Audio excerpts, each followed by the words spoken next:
Bonjour et bienvenue sur autoplus.fr. Je suis ravie de vous retrouver à côté de cette voiture qui, vous le savez, est une Volkswagen ID.3, mais une ID.3 restylée. On va faire un petit peu d'histoire. Vous vous souvenez, l'ID.3, c'est le premier modèle de la famille ID, la famille 100% électrique de Volkswagen. Elle a été présentée en 2019 et puis ensuite elle a été commercialisée un petit peu plus tard, en 2020, à l'été 2020. Et aujourd'hui, elle revient dans une version restylée parce qu'il faut admettre que quelques clients n'étaient pas très satisfaits de la qualité, notamment à l'intérieur. Et donc, Volkswagen a tenu absolument à revoir tout ça. Et on va voir ensemble ce qui a véritablement changé. Alors, vous allez le voir, les modifications se logent vraiment dans les détails. Mais c'est vrai qu'une fois qu'on a pointé le doigt dessus, on remarque que c'est vraiment différent. La première chose, côté design extérieur, eh bien, il y avait ici une grande partie en plastique noir qui a disparu et qui permet d'avoir un style beaucoup plus allongé pour le capot. Un capot d'ailleurs qui a été un peu plus travaillé ici. De même, grosse évolution sur le bouclier. Alors, on a toujours ce faciès comme ça avec un sourire sur cette ID.3, mais ici, le bouclier a été redessiné avec des entrées d'air qui n'existaient pas au préalable. Et du coup, ça lui donne un petit look un petit peu plus sportif. Alors je vous le disais, on ne remarquera pas forcément les changements au premier coup d'œil. Pourtant, il y a quand même plein de petits détails qui évoluent sur cette ID.3 restylée. Notamment un truc tout bête, mais qui est vraiment bien pensé. Ici, le petit logo à l'intérieur de la roue, eh bien, il tourne, si bien que quand la roue tourne, eh bien, il est toujours en position. Ça, c'est un petit côté un peu sympa. De même, ici, sur les versions précédentes, il y avait un petit sigle ici qui représentait la finition du modèle. Ça a disparu aussi pour un côté un petit peu plus classique. Et franchement, c'est pas plus mal. Et un autre changement que l'on retrouvera sur tous les modèles et sur toutes les finitions, c'est ce bandeau ici chromé. Et avant, il était laqué noir.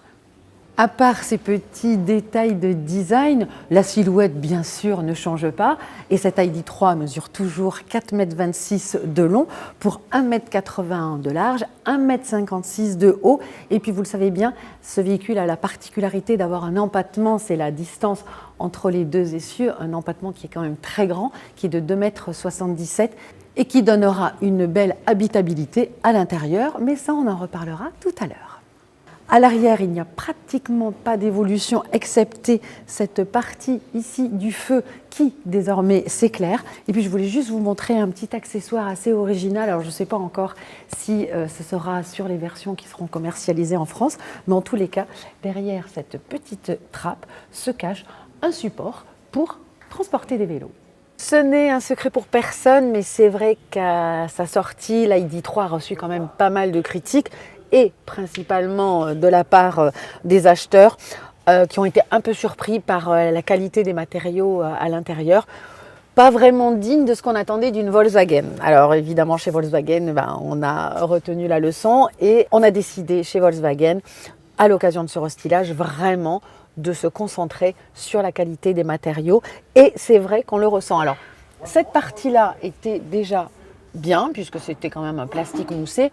En revanche, sur la première version, nous avions ici du plastique dur.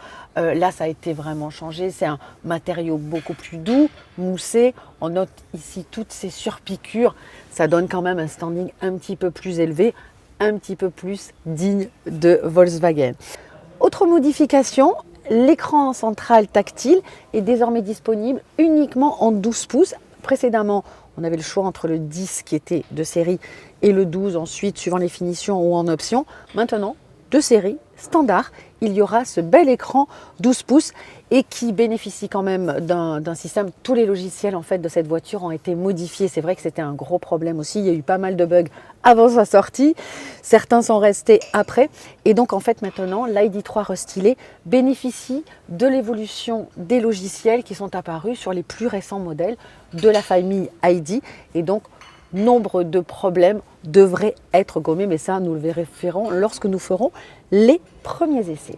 Mais Volkswagen ne s'est pas contenté de modifier cette partie basse de la planche de bord. Ils se sont aussi concentrés sur les matériaux, sur la contreporte. En fait, l'évolution se concentre ici sur cette partie avec un matériau beaucoup plus doux, des surpiqûres et de fait, cela témoigne d'une certaine montée en gamme. À l'arrière, bien sûr, pas de modification. C'était juste pour vous rappeler l'habitabilité quand même qui règne dans cette voiture. On a quand même pas mal d'espace aux jambes et même en hauteur sous plafond.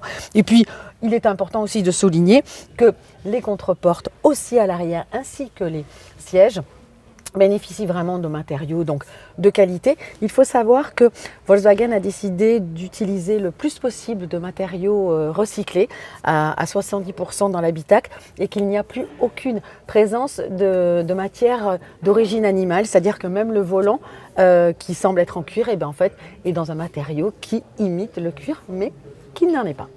Cette version restylée de l'ID3 devrait arriver dans les concessions cet été. On ne connaît pas encore le tarif, mais on peut imaginer qu'il débutera autour de 44 000 €, hors bonus bien évidemment. Côté technique, eh bien, ça ne change pas. Ce sera toujours avec un moteur de 150 kW, c'est-à-dire 204 chevaux, et toujours également avec deux batteries au choix.